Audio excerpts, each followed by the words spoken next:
Hello बच्चों, कैसे हो आप सभी। तो बेटा स्वागत है आपके प्यारे चैनल द फिजिक्स क्लासेस में। और मैं कुलदीप। बेटा आज हम करंट इलेक्ट्रिसिटी का नेक्स्ट लेक्चर लेके आए हैं, जिसके अंदर हम बहुत सारे छोटे छोटे टॉपिक्स हैं हमारे, उनके ऊपर डिस्कस करेंगे आज हम। ठीक है, तो बेटा सबसे पहला जो टॉपिक है हमारा वो है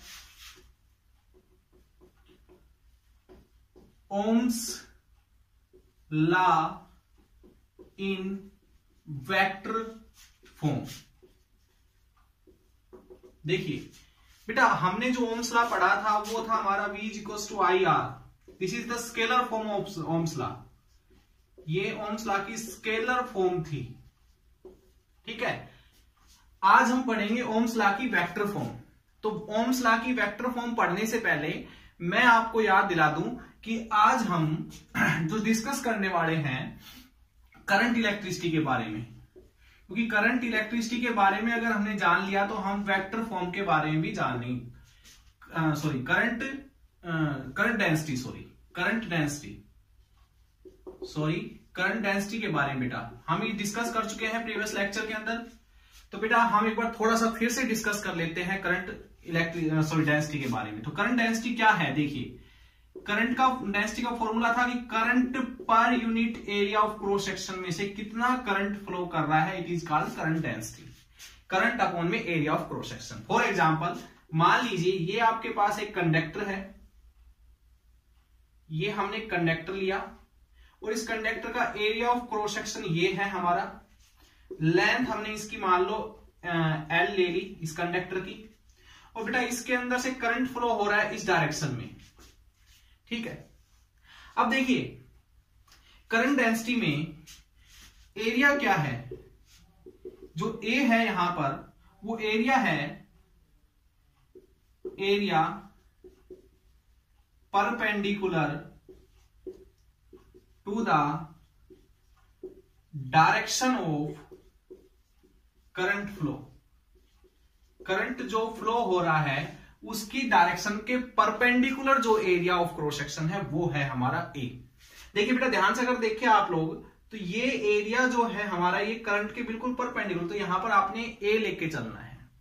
ठीक है, बट एक्चुअल में देखिएगा मैं कहता कि मैं अगर एरिया ये लेके चलता तो एरिया ऑफ क्रॉस सेक्शन ये लेके चलता तो बेटा फिर हमारी करंट डेंसिटी में कहता current density across this area of cross section बताइए तो क्या होता। देखिए बेटा एक लाइन ड्रा कर लेते हैं यहां से हम।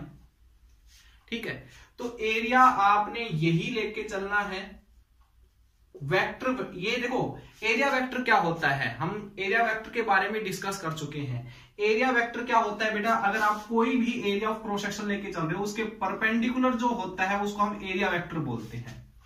ठीक है, तो बेटा परपेंडिकुलर तो हमारा ये हो गया। अब देखिए इसके साथ एंगल थीटा बन रहा है, तो ए को अगर मैं तोड़ना चाहूंगा तो इधर वाले इसे को क्या बोलूंगा, ए कोस थीटा। ए को अगर मैं तोड़ना चाहूंगा तो ए कोस थीटा। ठीक है, तो यहां से हमने ये कह सकते हो कि जो आपने करंट की डायरेक्शन में जो एरिया आया है वो यहां पर आपने लिखना है। ठीक है, करंट की डायरेक्शन वाला एरिया वेक्टर आपने यहां से हमेशा लेके चलना है। तो करंट डेंसिटी में एरिया कौन सा लेके चलना है बेटा, जो करंट के बिल्कुल परपेंडिकुलर हो वो एरिया ऑफ क्रॉस सेक्शन। देखिए अगर इस एरिया को मैं रिजोल्व करूं बेटा, ये एंगल मान लेते थीटा है, ये भी उतना ही होगा जितना ये होगा। तो अगर मैं इसको सीधा करूं तो यही तो हमारा एरिया ऑफ क्रॉस सेक्शन ऐसा होगा जो परपेंडिकुलर होगा। तो इसका हमारे पास परपेंडिकुलर इस एरिया वेक्टर का परपेंडिकुलर पार्ट कौन सा मिल गया हमें, ए कोस थीटा। तो परपेंडिकुलर पार्ट हमारे पास कौन सा है, ए कोस थीटा। तो यहां से लेके चलेंगे हम ए कोस थीटा। अगर ए कोस थीटा को इधर लेके आएंगे तो करंट क्या हो जाएगा, जे ए कोस थीटा, यानी कि I is equals to J dot A. Cos theta में डॉट प्रोडक्ट आता है हमेशा। देखिए बेटा फिर से रिपीट कर देता हूं, ये हमारा एरिया ऑफ क्रॉस सेक्शन था, करंट इसके परपेंडिकुलर है। हमने कहा अगर ये एरिया ऑफ क्रॉस सेक्शन ना लेते हुए मैं कहूं इसके थ्रू करंट डेंसिटी निकालो इस एरिया ऑफ क्रॉस सेक्शन के, तो करंट डेंसिटी हमने इसके थ्रू निकालनी है ना, तो हमें इसका एरिया वेक्टर पता होना चाहिए। तो एरिया वेक्टर ये है इसके परपेंडिकुलर। बट एक्चुअल में क्या है कि बेटा हमें हमेशा जो यहां पर एरिया रखना है वो एरिया रखना है या उस एरिया के परपेंडिकुलर वाला पार्ट रखना है। ठीक है, तो बेटा जैसे कि ये अगर मैं रिजोल्व करूं इसको तो ये भी ए कोस थीटा ही होगा। ठीक है, तो ये वाला एरिया जो है ये लेके चलना है बेटा हमेशा, इसलिए मैंने इस एरिया को रिजोल्व किया। तो ये वाला पार्ट हमने यहां पर इसका रखना है जो परपेंडिकुलर हो करंट के। मैंने कहा ना एरिया वो लेके चलना है जो करंट की डायरेक्शन के परपेंडिकुलर हो। तो इस वाले एरिया का परपेंडिकुलर हिस्सा कौन सा हो गया, ये वाला। तो इस वाले की वैल्यू कितनी होगी, a cos थीटा। अगर इस डायरेक्शन में रिजोल्व करना चाहो तो इस डायरेक्शन में रिजोल्व करो, चाहे इस डायरेक्शन में रिजोल्व करना चाहो तो इस डायरेक्शन में रिजोल्व कर लो। ठीक है बेटा, तो ये हमारे पास आ जाएगा। क्लियर, तो यहां से a cos थीटा, तो ये है हमारे पास, ठीक है, a cos थीटा।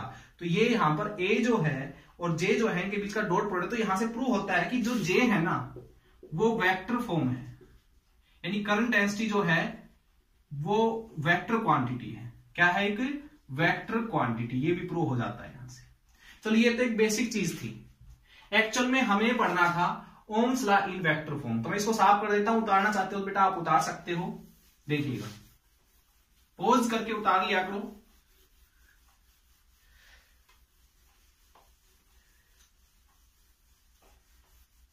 ज्यादा खास चीज नहीं थी ये, अगर आपको कम समझ में आया है तो भी कोई दिक्कत नहीं है। हम यहां से जब क्लियर करेंगे तो ये यहां से आपको चीज समझ में आएगी। देखिएगा बेटा, Ohm's law in vector form हमने पढ़ना है। देखिए बेटा, ओम्स लॉ हम पढ़ चुके हैं, ये स्केलर फॉर्म थी ओम्स लॉ की। क्लियर, अब आप ध्यान दीजिएगा मेरी बात के ऊपर। यहां पर देखिए बेटा, आपको पता है कि electric field intensity dV by dr, ये रिलेशन थी, हम फर्स्ट यूनिट में पढ़ के आ चुके हैं।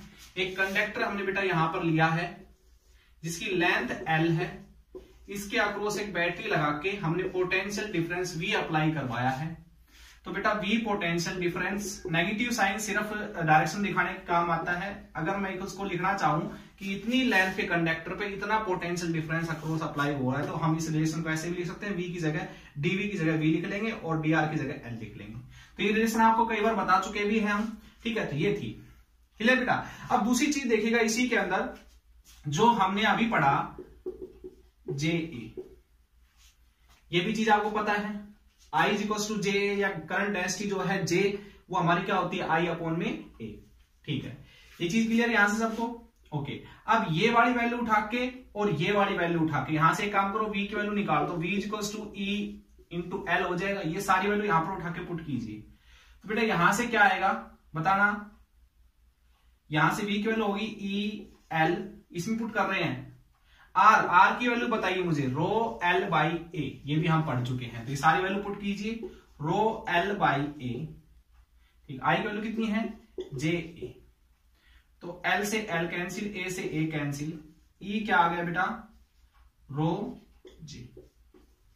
या इसको इधर लेके आएंगे बेटा तो क्या हो जाएगा, यहां से ई बाई रो। अच्छा, रो को हम उल्टा करेंगे तो ये सिग्मा में कन्वर्ट हो जाएगा। अभी मैं बताऊंगा ये सिग्मा है क्या। अभी आप सिर्फ सिग्मा को मैं नाम लिख देता हूं। यहां पर सिग्मा होता है बेटा कंडक्टिविटी। क्या होती है, conductivity. Conductivity is always reciprocal of resistivity, तो इसलिए रेसिप्रोकल ऑफ रेसिस्टिविटी की जगह मैंने कंडक्टिविटी रख लिया। अब देखिएगा, जो जे है वो एक वेक्टर क्वांटिटी है, यहां पर ये है कंडक्टिविटी, और ई क्या है, एक वेक्टर क्वांटिटी। तो ये इसी को बोलते हैं हम microscopic form of Ohm's law, या फिर vector form of Ohm's law. समझे आप लोग, ध्यान दीजिए दोबारा से। V is equal to R I एक स्केलर फॉर्म थी ओम्स लॉ की बेटा, हमें पता है E is equal to V by L होता है। यहां से V की वैल्यू उठा के यहां रखेंगे, ये इस फॉर्मूले से I की वैल्यू उठा के यहां रखेंगे, इस फॉर्मूले से R की वैल्यू उठा के यहां रखेंगे। सारे रखने के बाद हमें मिलेगा J is equal to E by rho. Rho को रेसिप्रोकल हमेशा कंडक्टिविटी होता है, ये हम डिस्कस करेंगे अभी नेक्स्ट टॉपिक में। तो यहां से ये आ जाएगा, J एक वेक्टर क्वांटिटी, अगर वेक्टर साइन लगाना चाहो दोनों साइड तो J एक वेक्टर क्वांटिटी है, E भी एक वेक्टर क्वांटिटी है। और यहां पर देखिएगा बेटा, ये हमारे पास जो आया है ये है हमारी vector form of Ohm's law, या फिर microscopic forms of Ohm's law, या फिर एक नाम से और आती है रिलेशन बिटवीन जे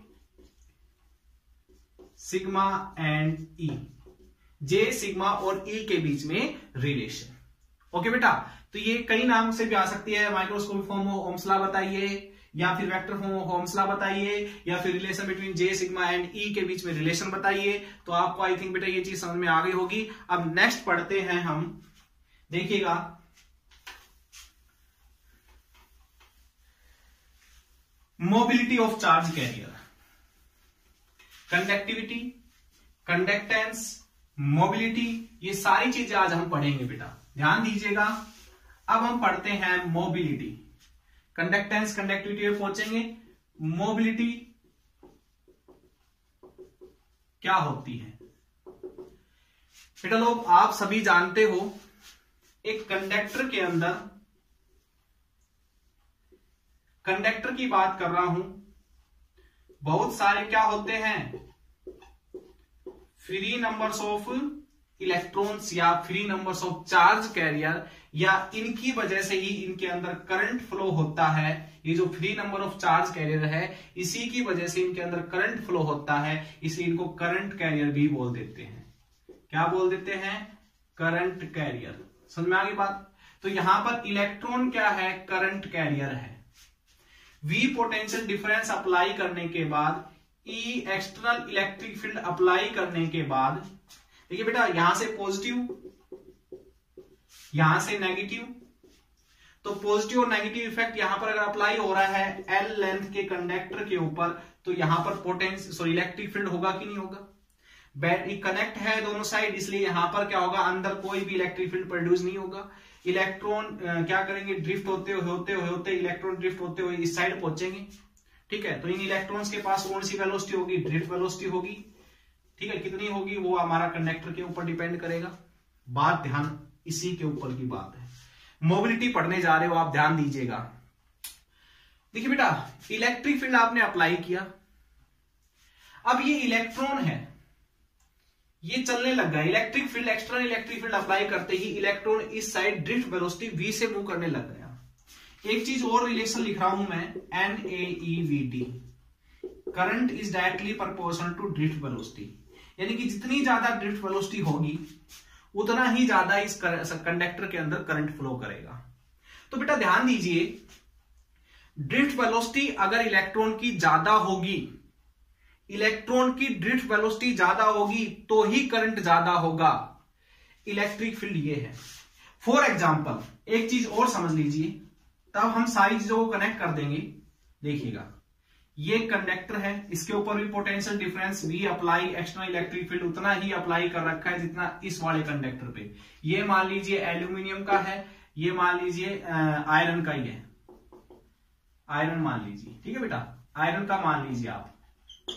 ठीक है, इसमें भी बहुत सारे इलेक्ट्रॉन्स हैं बेटा, free number of charge particle इसके अंदर भी बहुत सारे हैं। इसके इलेक्ट्रॉन भी इलेक्ट्रिक फील्ड अप्लाई करने के बाद ड्रिफ्ट करते हुए इधर पहुंच रहे हैं। इनकी ड्रिफ्ट वेलोसिटी मान लेते हैं v डैश है यहां पर, और इसकी ड्रिफ्ट वेलोसिटी vd मान लेते हैं, यहां पर d डैश मान लेते हैं, यहां पर vd। क्या ऐसा मैं इस बात सही कह रहा हूं कि same electric field, same potential apply करने के बाद भी इसके इलेक्ट्रॉन की ड्रिफ्ट वेलोसिटी अलग है और इसके इलेक्ट्रॉन की ड्रिफ्ट वेलोसिटी अलग है? क्या ये चीज पॉसिबल है? बिल्कुल पॉसिबल है बेटा, ध्यान दीजिए मेरी बात पे, बिल्कुल पॉसिबल है ये बात। किसी कंडक्टर के इलेक्ट्रॉन की ड्रिफ्ट वेलोसिटी कुछ हो सकती है और किसी कंडक्टर के इलेक्ट्रॉन की ड्रिफ्ट वेलोसिटी कुछ और हो सकती है। तो drift velocity of electron her conductor के इलेक्ट्रॉन की अलग अलग हो सकती है सेम इलेक्ट्रिक फील्ड अप्लाई करने के बाद।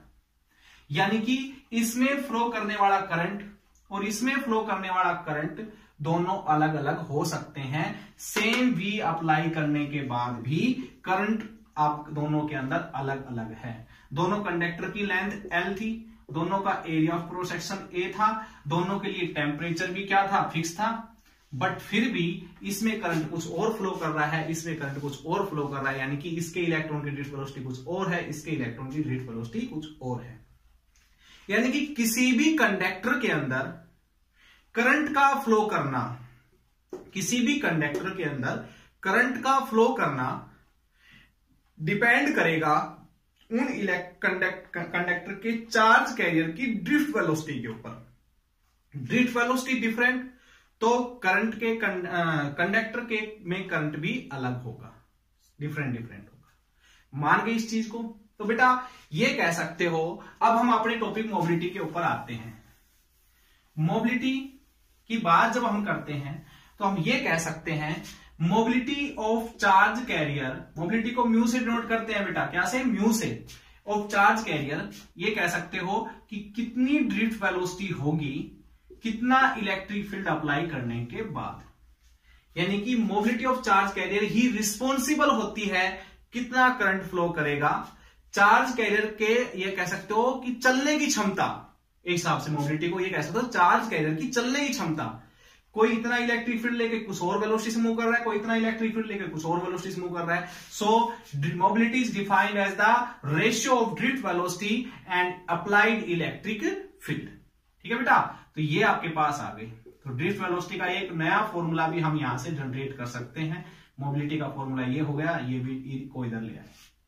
ठीक है बेटा, तो ये है हमारे पास ड्रिफ्ट वेलोसिटी। क्लियर सभी को? Sorry, mobility of charge carrier. अब एक बात और बताते हैं हम, यूनिट नंबर 9 जब हम पढ़ेंगे जिसमें हम सेमीकंडक्टर की बात करेंगे, तो सेमीकंडक्टर में हमें ये चीज सोचने को मिलेगी कि कंडक्टर जो होते हैं ना उनमें तो इलेक्ट्रॉन फ्री होते हैं जिनकी वजह से करंट फ्लो करता है, लेकिन सेमीकंडक्टर जो होते हैं ना, बात कर रहा हूं सेमीकंडक्टर, कंडक्टर तो ये है जिसमें इलेक्ट्रॉन फ्री है।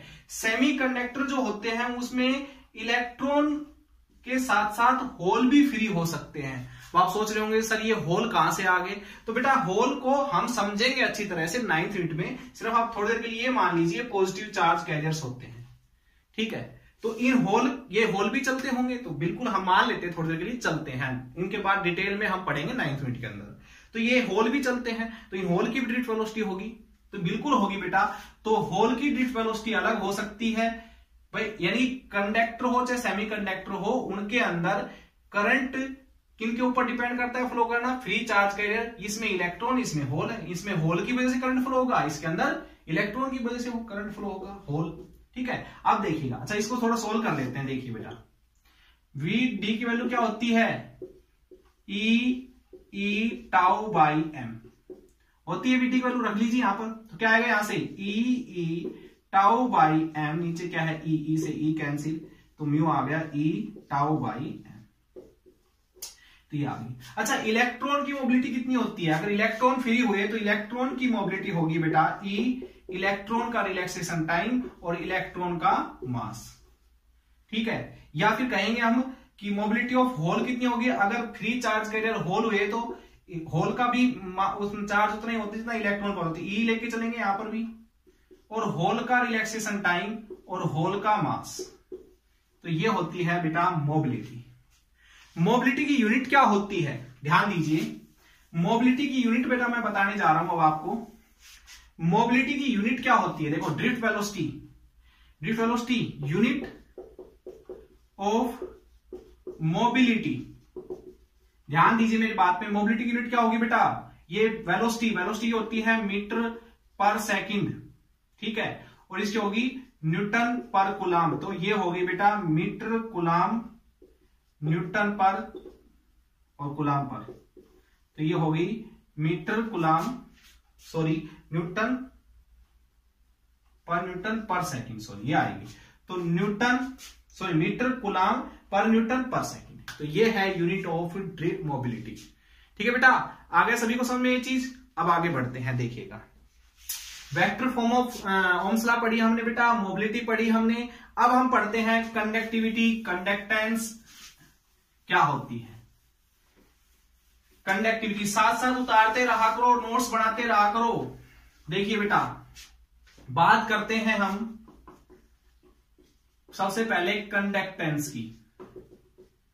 कंडक्टेंस है क्या? सोचिए आप लोग बेटा, कंडक्टेंस है कि किसी भी कंडक्टर के अंदर से, सुनिए ध्यान से, किसी भी कंडक्टर के कंडक्टेंस कितनी होगी, ये मान के चलो सबसे समझ जाओगे आप। कंडक्टेंस यानी कि अपने अंदर से कोई कंडक्टर कितना करंट फ्लो होने दे सकता है।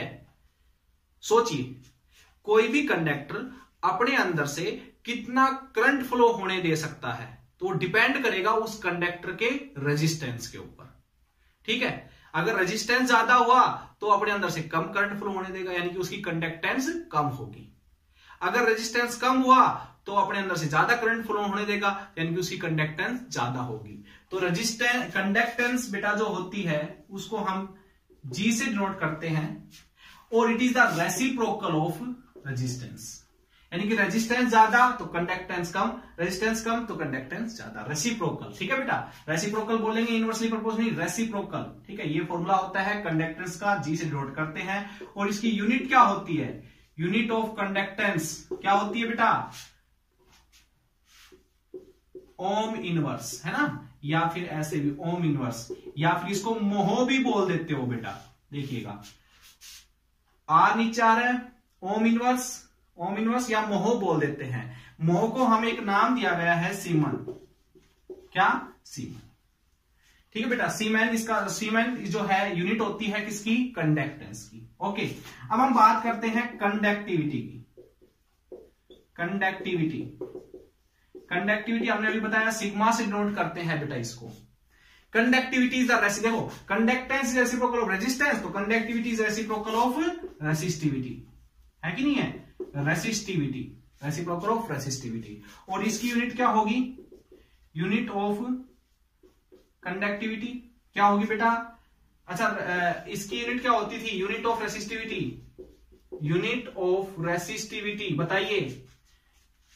बताइए क्या होती थी, इसकी यूनिट क्या होती थी, ओम पर मीटर, यही होती थी, या फिर कह सकते हो ओम मीटर इनवर्स। तो इसकी क्या हो जाएगी, मीटर ओम इनवर्स, समझे। या फिर देखिएगा इसको क्या बोलते हो, ओम इनवर्स को क्या बोल देते हो, मीटर सीमेन, ये इसकी यूनिट हो जाएगी। क्लियर बेटा सभी को। तो conductivity and conductance I think आपको समझ में आ गई होगी। लास्ट नहीं है, अब हम एक टॉपिक और करते हैं बेटा, एक रिलेशन निकालेंगे हम रेसिस्टिविटी और मोबिलिटी के बीच में, रेसिस्टिविटी और मोबिलिटी के बीच में एक रिलेशन निकालेंगे। ये छोटे छोटे टॉपिक है जो आपको इनके फॉर्मूले याद होने चाहिए अगर आप न्यूमेरिकल निकालना चाहते हो तो। ध्यान दीजिए मेरी बात पे। हम बात करेंगे बेटा अब relation between resistivity and electron mobility. Electron की जो मोबिलिटी है उसके और रेसिस्टिविटी के बीच में रिलेशन। ठीक है, तो देखिए बेटा आपको पता है ये फॉर्मूला हम बार बार रिपीट करते आ रहे हैं, पता है आप लोगों को। ओके, अच्छा एक काम करते हैं, ए को इसके नीचे ले आते हैं, NEVT बच गया। अच्छा बेटा I/A क्या होता है, J होता है, NEVT। चलो अब इसको यहीं छोड़ देते हैं। अब एक चीज और देखिएगा, I/A जो होता है करंट डेंसिटी होता है, वो हमने निकाल लिया। अब देखिएगा नेक्स्ट जो चीज है बेटा, VT जो होता है अभी निकाला था हमने, मोबिलिटी का फॉर्मूला क्या होता है, VT अपॉन में E इलेक्ट्रिक फील्ड। तो VT क्या हो गया हमारा, म्यू E। एक फॉर्मूला ये भी हमारा आया था। ओके, अब नेक्स्ट चीज देखिए बेटा, जो करंट डेंसिटी था अभी हमने एक रिलेशन निकाली थी स्टार्टिंग में, जिसको हमने J is equal to sigma E। ठीक है, या फिर कह सकते हो J, सिग्मा क्या था, conductivity is the reciprocal of resistivity, यानी कि सिग्मा को हम 1 अपॉन में रेसिस्टिविटी भी लिख सकते हैं।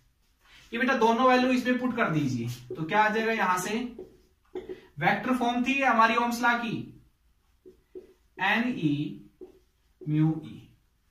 तो E से E कैंसिल, इस रो को उधर ले चला आते, इसको नीचे ले आते, तो 1 अपॉन में NE म्यू और रो, यानी कह सकते हो rho is equal to 1 upon में NE म्यू।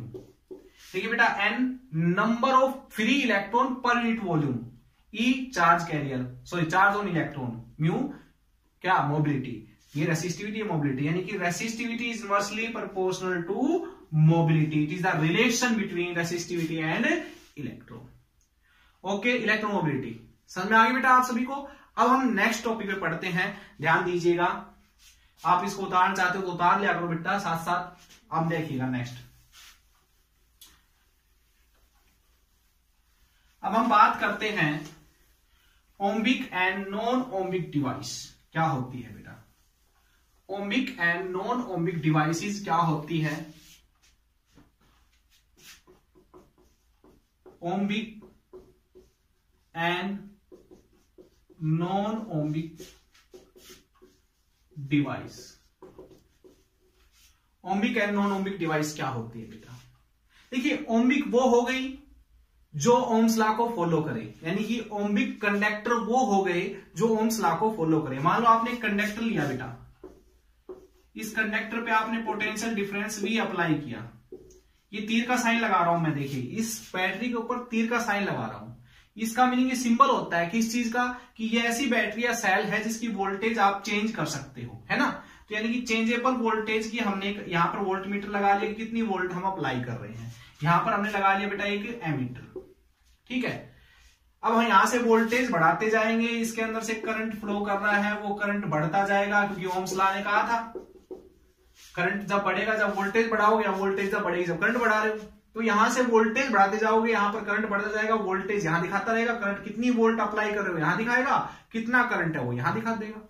तो बेटा यहां से हम एक ग्राफ बनाएंगे, ग्राफ बनाया हमने,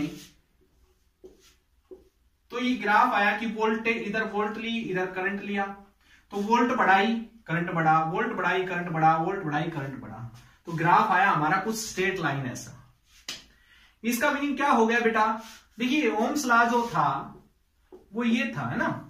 तो यहां से ये बात प्रूव हो गई कि बिल्कुल सही कहा था ओम्स ने कि जैसे जैसे आप वोल्टेज बढ़ाओगे वैसे वैसे करंट बढ़ता चला जाएगा, तो स्ट्रेट लाइन ग्राफ आएगा।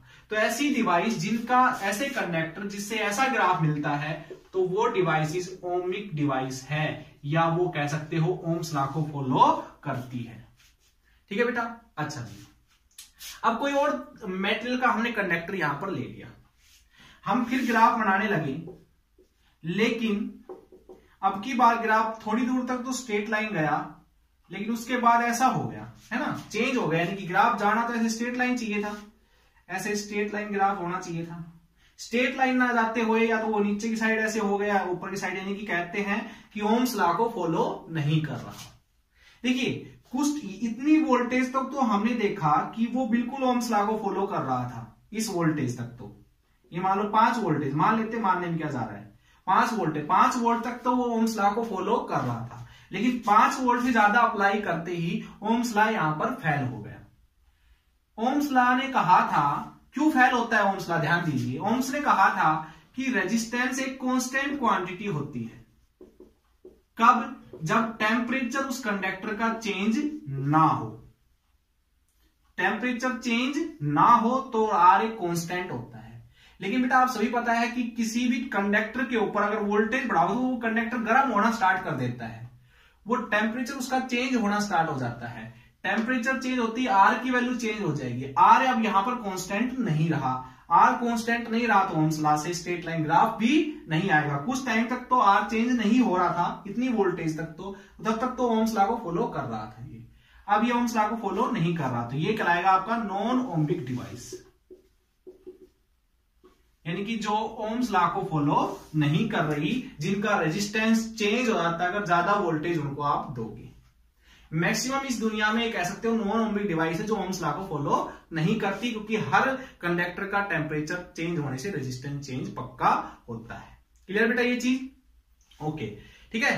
तो ऐसे ग्राफ जब भी आपको देखने को मिले V और I के बीच में, जैसे कि कुछ टाइम तक तो सीधा चला, फिर ऐसे चल के ऐसे हो गया टेढ़ा, तो ये बेटा जर्मेनियम आर्सेनाइड नाम का एक सेमीकंडक्टर होता है, उसके लिए ग्राफ आता है। जर्मेनियम आर्सेनाइड जो है वो ओम्स लॉ को फॉलो नहीं करता, तो इसकी वजह से उसका ऐसा ग्राफ आता है, उसका रेजिस्टेंस कभी नेगेटिव कभी पॉजिटिव ऐसा होता रहता है।